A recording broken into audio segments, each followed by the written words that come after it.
نؤمن به ونتوكل عليه ونعوذ بالله من شرور أنفسنا ومن سيئات أعمالنا من يهده الله فلا مضل له ومن يضلله فلا هادي له وأشهد أن لا إله إلا الله وحده لا شريك له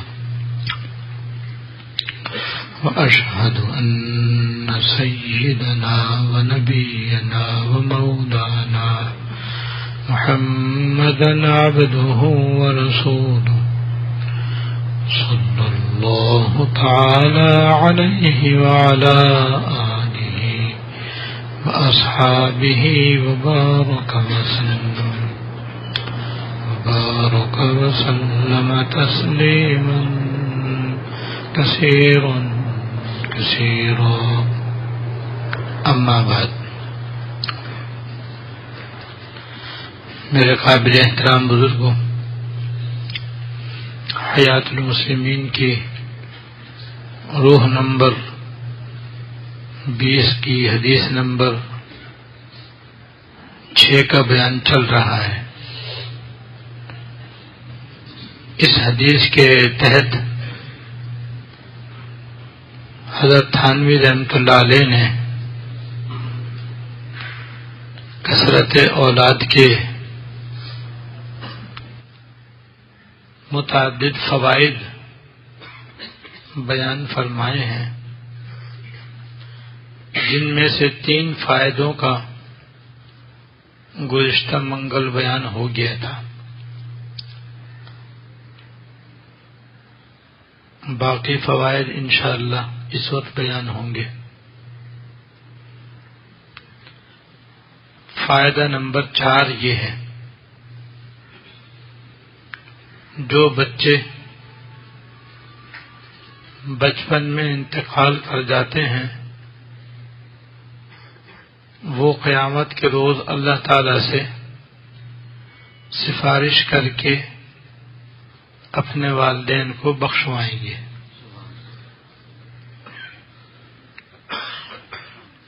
یہ بھی کتنا بڑا فائدہ ہے.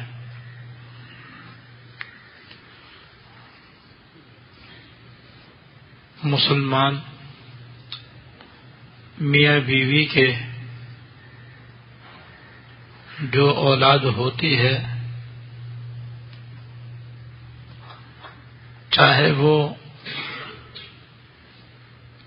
پیدا ہوتے ہی وفات پا جائے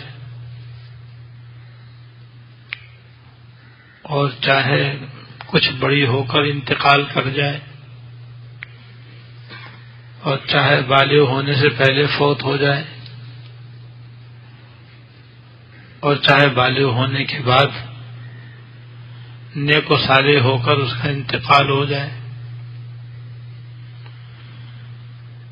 یہ سب اپنے والدین کے لیے مغفرت کا ذریعہ ہے. تو اولاد کا ہونا کتنی بڑی نعمت ہے، اور ظاہر ہے کہ یہ نیک اولاد نکاح کے ذریعے حاصل ہو سکتی ہے. اس لیے نکاح کرنا بڑی فضیلت کی چیز ہے، اور اس کے ذریعے اولاد کا حصول بہت بڑی نعمت ہے. چنانچہ ایک روایت میں اس طرح سے ہے کہ جس شخص کے 3 بچے فوت ہو جائیں اور پھر وہ ان کے انتقال پر صبر کرے تو اللہ تعالی اس کے صبر کی وجہ سے اس کو جنت میں داخل فرما دیں گے. حضور سے پوچھا گیا اگر کسی کے 2 بچوں کا انتقال ہو جائے تو کیا فضیلت ہے؟ آپ نے فرمایا اس کا بھی یہی ثواب ہے. پھر آپ سے پوچھا کہ اگر کسی کا ایک ہی بچہ فوت ہو جائے، لڑکی یا لڑکا، آپ نے فرمایا اس کا بھی یہی اجر ہے.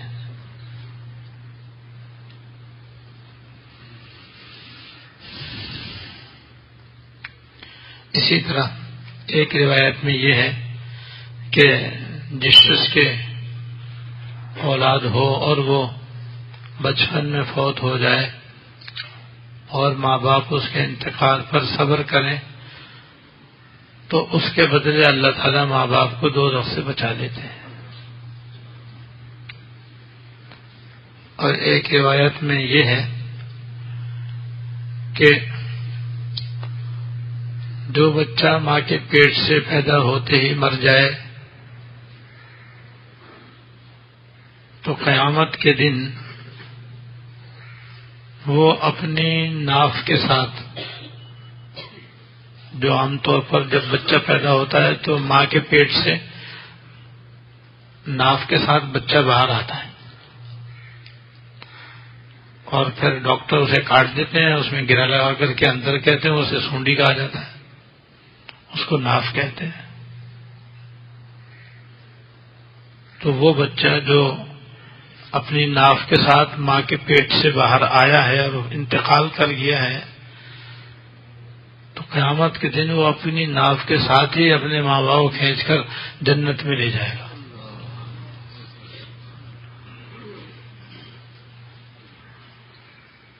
اور ایک روایت میں یہ ہے کہ یہ جو مسلمانوں کے نابالغ بچے فوت ہو جاتے ہیں ان کو جنت میں ہر جگہ آنے جانے کی اجازت ہوتی، کہیں بھی چلے جائیں کوئی روک ٹوک نہیں ہوتی، جہاں بھی جائیں اجازت ہوتی ہے ان کو. حدیث میں ان کے لیے فرمایا دعامیس الجنہ ہے. یہ دعامیس دو موس کی جمع ہے، دو موس پانی کے کیڑے ہو گئے تھے جو کالا کالا اور لمبا سا ہوتا ہے اور پانی میں ادھر ادھر بھاگتا پھرتا ہے، کہیں اس کو آنے جانے میں کوئی رکاوٹ نہیں ہوتی. تو مسلمانوں کے بچپن میں انتقال کرنے والے بچے بھی پانی کے اس کیڑے کی طرح ہوں گے کہ جہاں چاہیں گے جائیں گے، جہاں چاہیں گے آئیں گے. تو قیامت کے دن اللہ پاک ان سے فرمائیں گے بھائی تم تو جاؤ جنت میں، تمہارے ماں باپ کا تو حساب کتاب ہوگا. وہ کہیں گے ہم تو اپنے ماں باپ کے بغیر جائیں گے نہیں، یا تو ہمارے ماں باپ کو بھی آپ جنت میں بھیجیں ورنہ ہم تو نہیں جائیں گے. اللہ تم تو جاؤ بھائی، تم تو غیر مکلف تھے تو تمہارے جو جنت میں جانے میں کوئی رکاوٹ نہیں ہے، تمہارے ماں باپ کا تو حساب کتاب ہوگا. وہ اڑ جائیں گے کہ نہیں صاحب ہم تو ایسے نہیں جائیں گے، ہم جائیں گے تو اپنے ماں باپ کو لے کے جائیں گے. تو اللہ پاک کہیں گے اچھا بابا اپنے ماں باپ کو بھی لے جاؤ.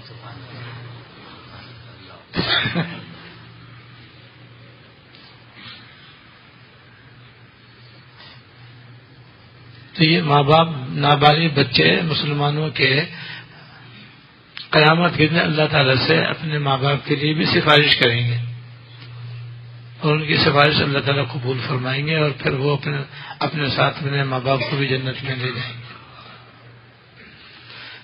یہ تو ہو گیا نابالغ اولاد کا اجر و ثواب. رہی بالغ اولاد تو اس کی بھی فضیلت حدیث میں آئی ہے.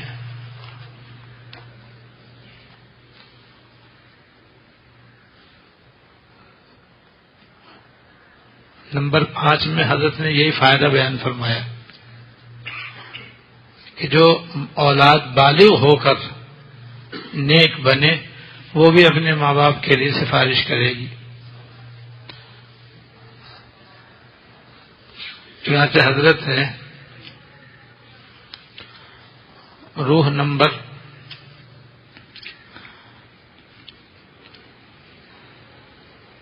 3 میں اس کی فضیلت بیان فرمائی ہے. مثلا روح نمبر 3 میں یہ حدیث ہے سرکار دو عالم صلی اللہ علیہ وسلم نے فرمایا جس شخص نے قرآن شریف پڑھا اور اس کے احکام پر عمل کیا تو قیامت کے دن اس کے ماں باپ کو ایسا تاج پہنایا جائے گا جس کی روشنی دنیا کے آفتاب کی روشنی سے بھی زیادہ ہوگی.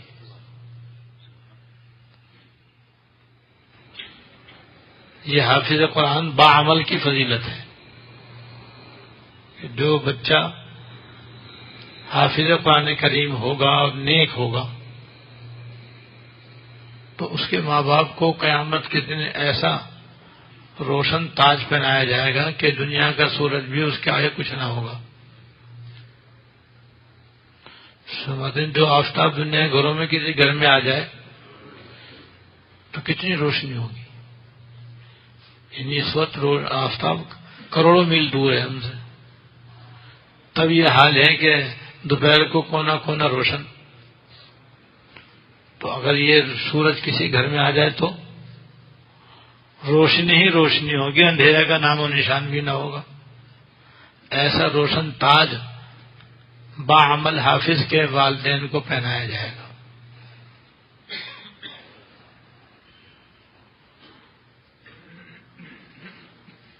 فرمایا تمہارا اس کے بارے میں کیا خیال ہے کہ جس نے یہ عمل خود کیا ہے، یعنی خود قرآن شریف اس نے حفظ کیا ہے اور پھر اس کے اوپر عمل کیا ہے، اس کا کتنا بڑا درجہ ہوگا. حضرت فرماتے ہیں کہ دیکھو اپنی اولاد کو قرآن شریف پڑھانے کا کتنا بڑا ثواب ہے اور کتنی بڑی فضیلت ہے. اس لیے تمام مسلمانوں کو چاہیے کہ اپنے اولاد کو قرآن شریف ضرور پڑھائیں. لڑکوں کو بھی پڑھائیں، لڑکیوں کو بھی پڑھائیں. اگر کسی عذر کی بنا پر قرآن شریف پورا نہ پڑھا سکیں تو جتنا ہو سکے پڑھانا چاہیے. بلکہ اگر حفظ نہ کرا سکیں تو کم از کم نازلہ ہی پڑھا دیں. لیکن اگر حافظ بنائیں تو سبحان اللہ کیا ہی کہنے، کیونکہ حافظ کی اور بھی زیادہ فضیلت ہے، جس کی فضیلت حدیث نمبر 7 میں حضرت نے بیان فرمائی ہے کہ رسول اللہ صلی اللہ علیہ وسلم کا ارشاد ہے،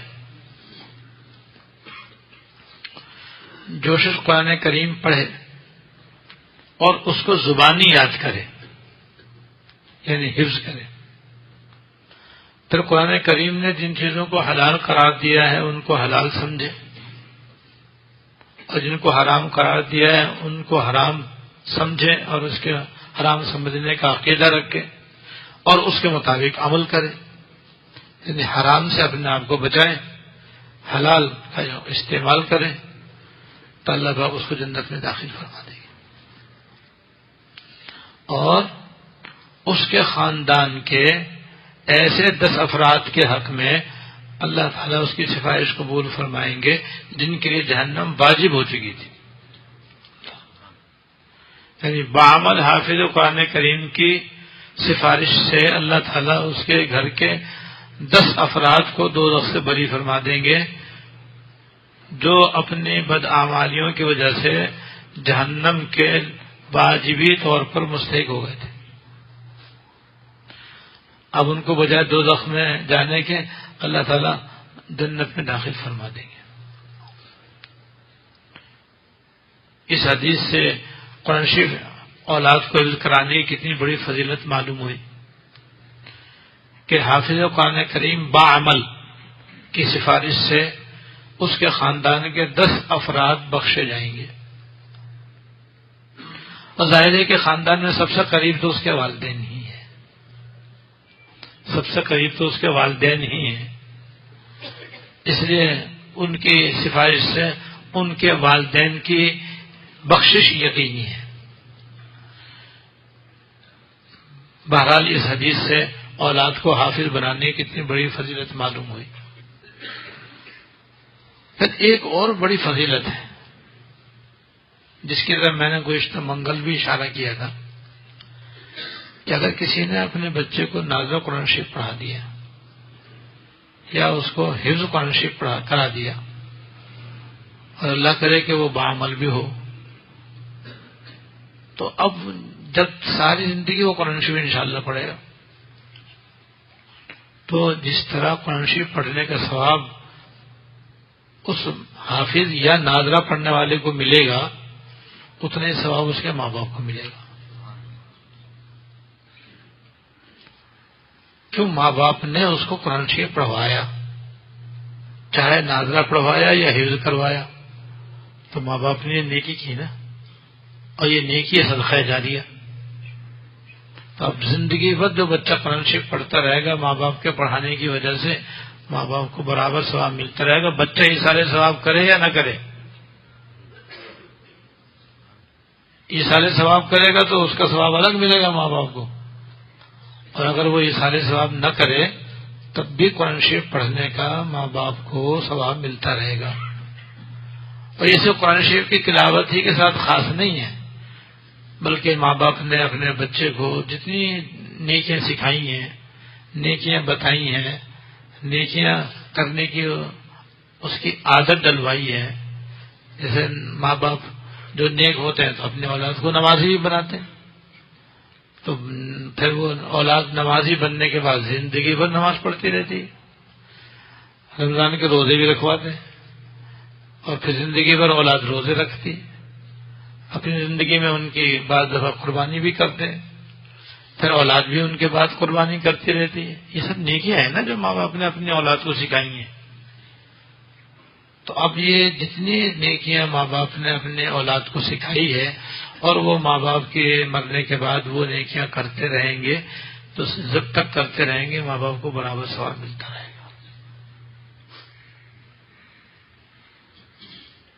اب یہ صدقہ جاریہ جو ماں باپ کا جاری ہوا ہے اولاد کو نیک راستے میں لگانے کی وجہ سے ہوا ہے. ایسے ہر رمضان پھر حافظ جو ہوتا ہے وہ ماشاءاللہ تراویح میں قرآن شریف سناتا ہے، اس کا ثواب الگ ملے گا. رمضان میں وہ تراویح سنانے کے لیے جو 4-5 مرتبہ پھیرتا ہے تو 4-5 مرتبہ اسے قرآن شریف ختم ہوتے ہیں، اس کا ثواب ماں باپ کو الگ ملے گا. اولاد کے روزے رکھنے کا ثواب الگ ملے گا. تسبیحات پڑھیں گے تو اس کا ثواب الگ ملے گا. صدقہ کریں گے تو اس کا ثواب الگ ملے گا. اور اگر کسی نے اپنے اولاد کو عالم بعمل بنا دیا، اور وہ عالم بعمل اولاد جو ہے وہ دین پڑھتی ہے، دین پڑھاتی ہے، کبھی قرآن شریف کا درس دے رہی ہے، کبھی حدیث شریف کا درس دے رہی ہے، کبھی مسائل بتا رہی ہے، کبھی کوئی اور نیک کام بتا رہی ہے، نیک کاموں میں لگی ہوئی ہے اس کی نیک اولاد، سب کو ثواب ماں باپ کو ملتا رہے گا. اندازہ کرو کتنا بڑا ذریعہ ہے آخرت کی کمائی کا نیک اولاد. اور اس کا ذریعہ وہی نکاح ہے کہ آدمی نکاح کرے اور نکاح کے ذریعے عام طور پر اولاد ملتی ہے، پھر اس اولاد کی آدمی صحیح تربیت کرے، ان کو اپنے لیے صدقہ جاریہ بنائے. اس طرح سے نیک اولاد جب تک زندہ رہے گی اس وقت تک وہ جو بھی نیک عمل کرے گی تو عام طور پر تو نیک اولاد یہ سارے ثواب کرتی ہے، اس کا ثواب ماں باپ کو ملتا ہی ملتا ہے. اور نبی کرے تو جو نیک کام ماں باپ نے اس کو کرائے ہیں، بتائے ہیں، سکھائے ہیں، اور وہ ان کے بعد نیک کام کر رہی ہے تو اس کا ثواب بغیر اس سارے ثواب کے بھی ماں باپ کو ملتا رہتا ہے. اور پھر نیک اولاد یہ بھی تو ہے کہ اپنے ماں باپ کو عموماً یاد رکھتی ہے. روزانہ بھی ان کا معمول ہوتا ہے اپنے والدین کو ثواب پہنچانے کا، اور خاص خاص موقعوں پر بھی وہ اپنے والدین کو یاد رکھتی ہے. جیسے عید بقرعید کے موقع پر ماں باپ کے لیے اشارے ثواب کرنے کے لیے خیرات کر دی، صدقہ دے دیا، کسی کو کپڑے دے دیے، کسی کو کھانا دے دیا، اپنے والدین کو ثواب پہنچا دیا. بقرعید میں قربانی کر لی، کبھی توفیق ہوئی تو ان کے لیے عمرہ کر دیا، نفلی حج بدل کروا دیا. اور روزانہ تو ہوتا ہی ہے اشارے ثواب کرنے کا معمول. ابھی دیکھو سب یہ نیک اولاد چاہے بالغ ہو اس کا ثواب کتنا ماں باپ کو پہنچتا ہے.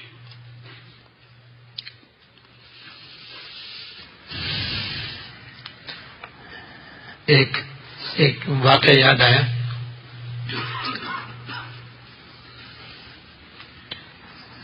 ایک بزرگ قبرستان سے گزر رہے تھے تو ان پر ایک صاحب قبر کا حال منکشف ہوا اور ان کو یہ معلوم ہوا کہ قبر میں جو میت مدفون ہے اس کو عذاب ہو رہا ہے اور بہت سخت عذاب ہو رہا ہے. اب عام آدمی کو تو نہیں پتہ چلتا قبر میں کیا ہو رہا ہے، لیکن اللہ تعالیٰ اپنے نیک بندوں کبھی کبھی بتا دیتے ہیں، دکھا دیتے ہیں. تو اللہ تعالیٰ جو کسی بندے کو دکھاتے ہیں، بتاتے ہیں، اسے کشف کہتے ہیں، اور کشف برحق ہے اور درست ہے. تو انہیں دیکھا کہ میت کو قبر میں بڑا عذاب ہو رہا ہے تو ان کا بڑا دل دکھا اور بہت ہی صدمہ ہوا، اور انہوں نے اس کے لیے مغفرت کی دعا کی اور کچھ پڑھ کے ثواب پہنچایا اور پھر آگے چلے گئے. سال 2 سال کے بعد پھر دوبارہ ان کا اس قبرستان سے گزر ہوا اور اسی قبر کے پاس سے وہ گزرے. پھر دوبارہ انہیں کشف ہوا. اس کشف میں ابھی دیکھا کہ میت کا وہ قبر کا عذاب ختم ہو چکا ہے. اب میت بڑے آرام سے، ہر طرف آرام ہی آرام، راحت ہی راحت، سکون ہی سکون، چین ہی چین. پہلے اس کی قبر 2 کا گڑھا بنی ہوئی تھی، اب جنت کا نمونہ بنی ہوئی ہے. جنت کے باغوں میں سے ایک باغ ہے اس کی قبر. تو انہوں نے میت سے پوچھا کہ بھائی 1-2 سال پہلے جب میں یہاں آیا تھا تو تم بڑے سخت عذاب میں تھے، اب ماشاءاللہ تم بڑے آرام سے ہو، یہ زبردست تبدیلی کیسے آئی؟ یہ نمایاں تبدیلی کیسے آئی؟ بالکل ہی کایا پلٹ گئی. پہلے کیا تھا اور اب ماشاءاللہ کیا حال ہے، موج ہی موج ہے. تو اس نے اپنا قصہ سنایا کہ عذاب دور ہونے کی وجہ یہ ہوئی کہ جب میں دنیا سے آیا تھا تو میں اپنے ایک بچے کو یتیم کر کے آیا تھا. میرا ایک بچہ تھا، وہ بیچارہ ظاہر ہے میرے مرنے پر یتیم ہونا تھا. مرنے سے پہلے میں نے اس کی ماں سے کہا تھا کہ دیکھو جب یہ بچہ ذرا سا پڑھنے قابل ہو جائے تو سب سے پہلے اس کی بسم اللہ کروانا، اسکول میں داخل نہیں کرنا، پہلے اس کو مدرسے میں لے کے جانا اور ایسا سے کہنا کہ اس کو بسم اللہ پڑھائیں، اور پہلے اس کو قرآن شریف پڑھانا، بعد میں کچھ اور پڑھانا. تو میں یہ وصیت کر کے آیا تھا. میری بیوی نے اس پہ بڑا اچھے طریقے سے عمل کیا. جب یہ بچہ پڑھنے قابل ہوا تو وہ اس کو گود میں لے کر سیدھی قاری صاحب کے پاس گئی اور اسے جا کر کہا قاری صاحب یہ میرا بچہ جو ہے اب یہ تتلا کر بولنے لگا ہے، میں نے اس کو بسم اللہ یاد کروا دیا، آپ بسم اللہ کروا دیں اس کے، تاکہ اس کا نورانی قاعدہ شروع ہو جائے، وہ آپ اس کو پڑھا دیں. ایسا نہ کہ میرے سامنے بٹھاؤ اس کو. انہوں نے بٹھا دیا. بیٹے پڑھو بسم اللہ الرحمن الرحیم. انہوں نے اٹک اٹک کر بسم اللہ پڑھی. تو میت کہنے لگی کہ جب میرے بیٹے نے بسم اللہ میں اللہ تعالیٰ کو رحمان اور رحیم کہا نا، اسی وقت اللہ تعالیٰ نے فرشتوں کو حکم دیا اس کا عذاب اٹھا لو بھائی. کیوں؟ اس کے بیٹے نے مجھے رحمان اور رحیم کہہ دیا، تو اس کا بیٹا مجھے رحمان الرحیم کا، میں اس کے باپ کو عذاب دوں، یہ تو میری شان رحمت کے خلاف ہے. اے فرشتوں اب اس قبر سے عذاب اٹھا لو، کیوں اس کے بیٹے نے مجھے رحمان الرحیم کہہ دیا. سبحان اللہ. وہ دن اور آج کا دن ایسا قبر کا عذاب اٹھا کہ مجھے پتہ ہی نہیں کہاں گیا. اور جنت سے قالین بچھا دیے گئے اور یہ جنت کی کھڑکی کھول دی گئی ہے. اب مزے ہی مزے ہیں. نیک اولاد اور اولاد کے بسم اللہ پڑھنے کا ثواب سنو. جس کی اولاد سارا قرآن شریف پڑھے اور اس کو بخشے پھر اسے کیا حال ہوگا.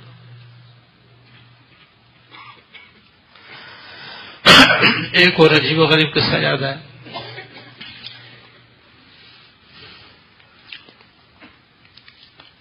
ایک صاحب معمولات تھے. سارے معمولات کا مطلب یہ ہے کہ وہ صبح شام کے معمولات پابندی کے ساتھ ادا کیا کرتے تھے. ان کا یہ واقعہ ہے کہ ایک دن میں رات کے سارے معمولات اللہ کے فضل اس کی توفیق سے پورے کر کے سو گیا. اللہ تعالی ہمیں بھی اپنے معمولات کی پابندی کرنے کی توفیق دے. یاد رکھو پابندی سے ملتا ہے جو کچھ بھی ملتا ہے. کبھی کیا کبھی نہ کیا، کبھی آدھا کبھی پونا تو بھائی تو کچھ ملتا نہیں ہے. جو کچھ جتنا پڑا اس کا تو ملے گا انشاءاللہ، لیکن جو بڑا فائدہ ہے پابندی سے معمولات پورا کرنے کا وہ جبھی ملتا ہے جب آدمی پابندی سے سارے معمولات پورے کرتا ہے. اور ہمارے آپ کے یہاں جمع ہونے کا مقصد یہی ہے